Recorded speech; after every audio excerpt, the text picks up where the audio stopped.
Hey everyone, this is David from Tesla Israel. So I'm here in the Model Y. I saw there was a bunch of questions about the screen when it came to different things, as well as Sentry Mode. A lot of people asked about. I think this is one of the things that need to be taken into consideration when it comes to costs, because there are some features that when they bring the car here, in order to reduce the cost, I saw it in the Model 3, and I'm guessing it'll be the same in the Model Y, that there's features that they leave out in order to reduce the costs. And then there are some features that you're able to upgrade to and get afterwards. So let's take a look.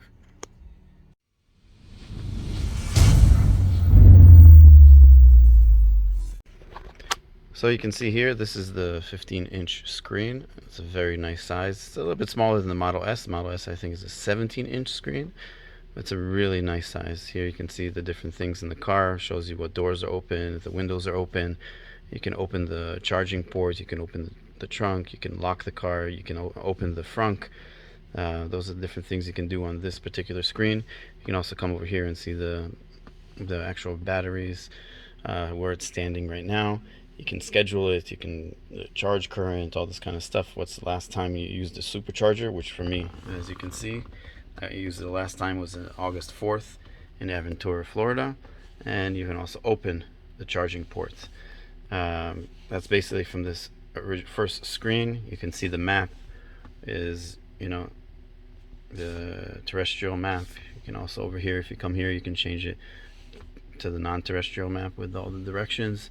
And here you can see with the traffic, without all the traffic, so you can zoom in, you can actually see the live traffic, and also where the charging stations are. So here, one thing that I noticed it actually does is you have the charging stations.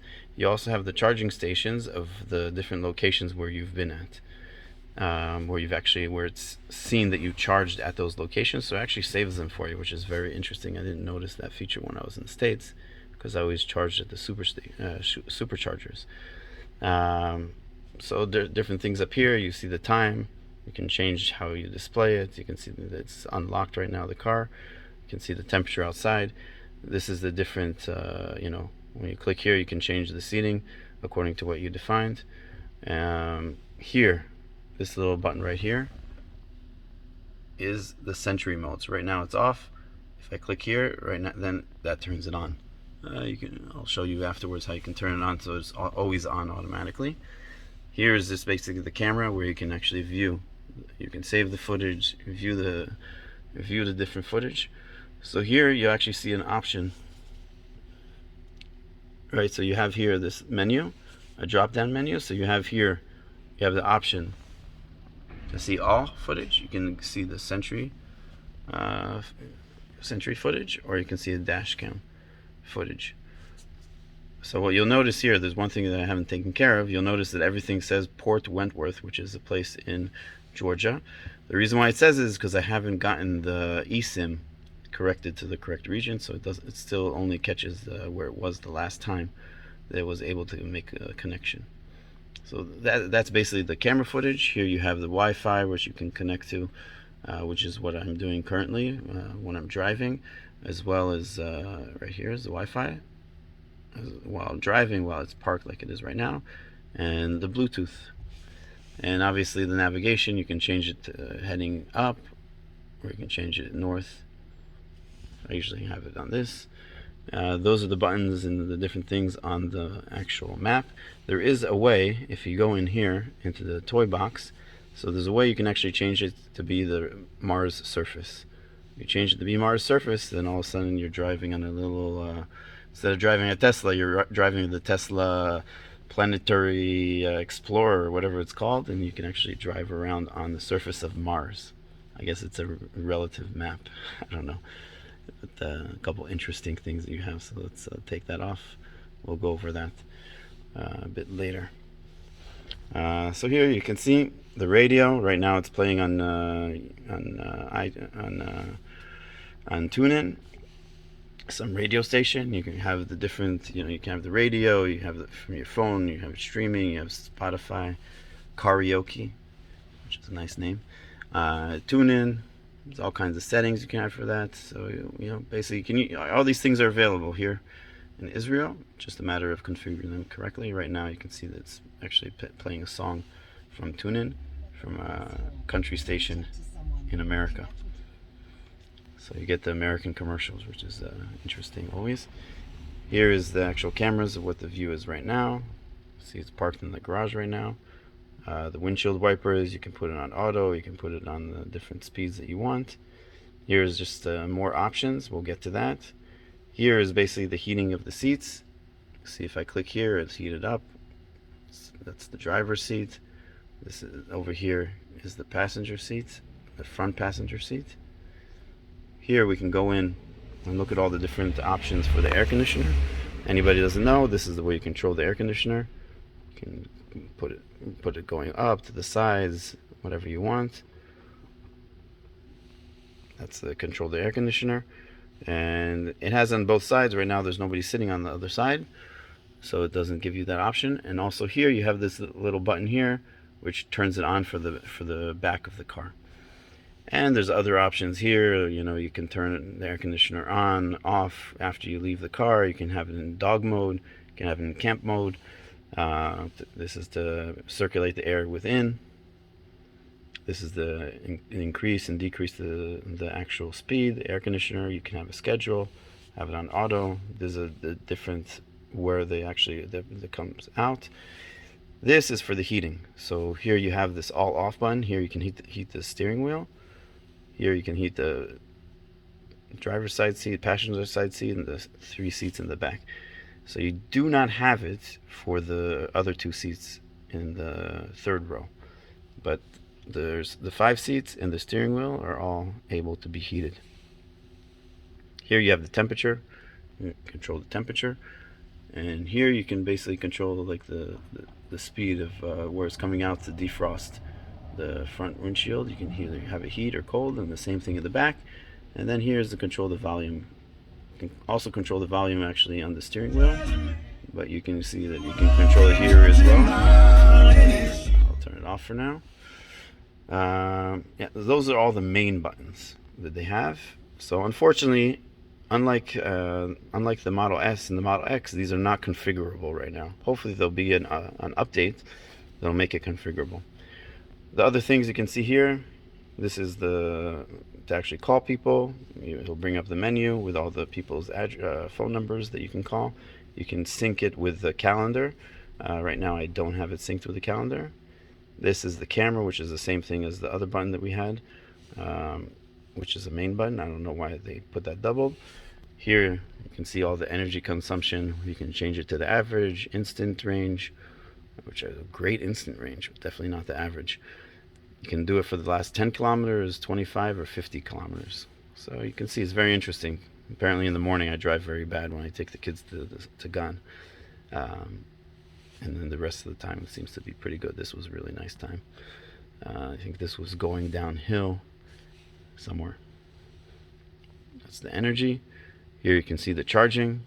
So you can actually set the limit. You can change this over to what they define. So I usually keep it I don't go all the way to the top, but usually keep it somewhere around there. You can see what the daily has definitions there for you. You can change what the maximum amount of amps you can get. Usually I usually get around 30 from my connection, which is pretty nice. My connection from the house. You can schedule it, and what I spoke about before. Next one you see here is you can bring up the web. It's I haven't really used this that much. I tried to one time. I personally didn't like it. It's very not that friendly. I think it actually caused me some problems. But yeah. Under entertainment, you have different games like we're all familiar with. My kids love the car game, the racing game. They love using the steering wheel. You have asteroids, chess, Moonlander, all kinds of a lot of games. Yeah, it can be entertaining if you're at a charging station, but I haven't had the opportunity to use it because I usually charge at home. And over here you have Netflix, Hulu, YouTube, Twitch, and then some tutorials if you want. I'm connected here on Netflix and YouTube. The other ones I don't use whatsoever. But for those that want, they can. And then you have the toy box, which you have the boom box, which you can do if you honk the horn. Let's replace it so it won't honk the horn. It'll play. Or you can have it so while you're driving it plays. You can play different things outside. Which usually I would just leave it on this. It's pretty entertaining when you're driving around. Then you have the whoopee cushion. The whoopee cushion, you can basically move it around in the car, make some nice sounds for everybody, or you can do it on the outside of the car. You can make it so you can just do it without touching the screen, or you can also make it when you turn on the turn signal. It'll keep doing it until the turn signal goes off, which is it can be entertaining, especially when there's a lot of kids surrounding the car outside and asking for whatever. So this, I haven't found the use for this to record my own music, I guess. I haven't found the use. Romance mode, which basically takes the screen, it puts a fire on the screen, and it also changes the air conditioner in the car. So it's pretty cool, I guess. Maybe if my wife and I were in the car watching a movie in the back or something, laying down, I guess it could be pretty romantic. Double tap it to get out of it. You have a sketch pad, which I haven't used yet either, but I guess I can see what it is. You have Mars, you have this other thing that I haven't absolutely no use. I wish I could get rid of. And you have this rainbow road, which basically if you click the gear 4 times on the screen, it'll start, but you can only do it while you're driving. So it starts this rainbow road, and it cruises through and sings this song. It's an interesting thing. Not so useful, but it's entertaining. So yeah, that's basically the screen. The other thing is the actual car, the car settings. So here you have different quick controls. You have the exterior lights are off all the time, parking on, auto. You have the front fog lights. You can control the adjustment of the mirrors, the steering wheel. You can have the mirrors fold in. You can put the windows on lock, meaning that only the driver can actually lock and unlock the windows. And you have the brightness of the screen, which I usually have on auto all the time. You have the lights. You have the headlights. This is outside of the quick controls. You have all this stuff for the lights, and then you have the dome lights, which are the top lights, up here in the car. And then you also have on each side, you have it in the back, and you have ambient lights. You have the auto high beam, headlights after exit, all this kind of stuff, steering wheel lights. Let's go over to the locks. So for the locks, you have the different phones, different keys that can get in. You can add, you can take them away. Your display, what the mode is. So basically, I put it on auto. You can have it night and day all the time. The brightness, you can, the screen clean mode. You can change the language. Obviously, they don't have Hebrew yet. Also for the touchscreen, also the voice recognition, and also for navigation. And then here's the time format for up here. You can see if I put it over to here, you'll see it. Well, you can't really tell that it's changing, but you see the difference with the AM. Driving wise, you have acceleration, which can be either chill or standard. Steering mode, comfort, standard, or sport. And then the stopping mode, creep, roll, or hold. So hold is actually a very interesting one. It's very nice because basically you only have to use one pedal. You don't have to use the brakes. You can just use the gas pedal or the electric pedal. I don't know how to call it yet. You take your foot off and it slows down based on how far you take your foot off. And if you take it all the way off, it'll come to a stop, a full stop, before it actually, obviously it sees the cars in front of you, so it won't crash the car in front of you. You can have the off-road assist. This is basically, as you can see here, adjust the traction control so you can actually get off faster. You can slip start as well. This is more for cars that are stuck in the snow and sand or mud or something like that. The autopilot, so you have the auto steer, you have the full self-driving visualization. You have you can set your speed limit. You can have an offset of how much off that speed limit you want to be. You can have a speed limit warning.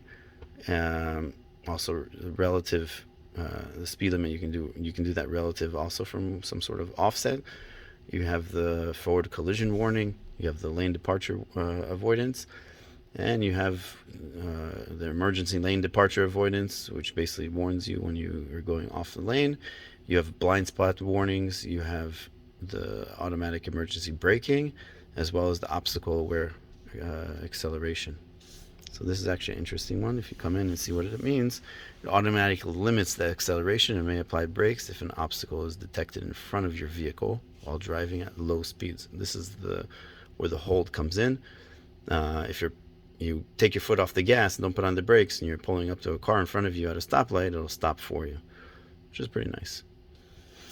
Here you have the navigation, obviously the volume of it, the automatic navigation, the trip planner, online routing, and whether you want to use toll roads or ferry roads or the high occupancy vehicle. Here you have the safety and security. You can power off the car here. You can give it the mobile access. You can set the limit of the speed that you want. And here you can see is also the Sentry Mode, as a lot of people are asking. So here it gives you the definition of the Sentry Mode, how much battery it actually uses, because it does use a lot of battery if you have it on for a long time. And also, so you can turn it on, you can exclude the home, you can exclude work or favorites. You have the dash cam where you can save the clips automatically when honking the horn. You can format the USB drive. You have the park assist chimes. You have Joe mode. Joe mode is enabled to reduce the volume of your vehicle chimes. The quieter chimes continue to alert the driver effectively and minimize disruption to the passenger. Pretty meaningless. Then you have you can put a pin to drive, which I have. You can put a pin to open the glove box, which is interesting. And then you have the cabin overheat protection. So this is actually for somebody who's bringing it from the States. This is very important because it gets very, very hot in the containers. This should always be on. I think it should always be on. You don't want your cabin to overheat. So you put this and it'll take care of that. Then you have service, which basically you can go through and just do things in the car. You can set the wipers to be in service mode. It'll basically tell you when you need to go and take them. You can adjust the headlights, towing, wheel configuration. Basically, you can change here if you want to change your wheels. Right now I have the 19 Gemini. You can change it to different wheels. That way it knows to take into account your range. So if you actually go through it, you'll see if you change it to the bigger wheels, to the 20-inch or 21-inch, the range will reduce, which is interesting. People don't take that into consideration. Here you have the different notification alerts that have come in. You can do calibration of your camera, and you can reset everything. Here is basically some information about the car, and here you can open the glove compartment over here by pressing this button. So yes, that's basically all that you have. And as you saw, Sentry Mode here exists, which is something that I didn't see in any of the cars in Israel. And I believe it's a matter of cost. That's probably the issue, is that it costs more to have it.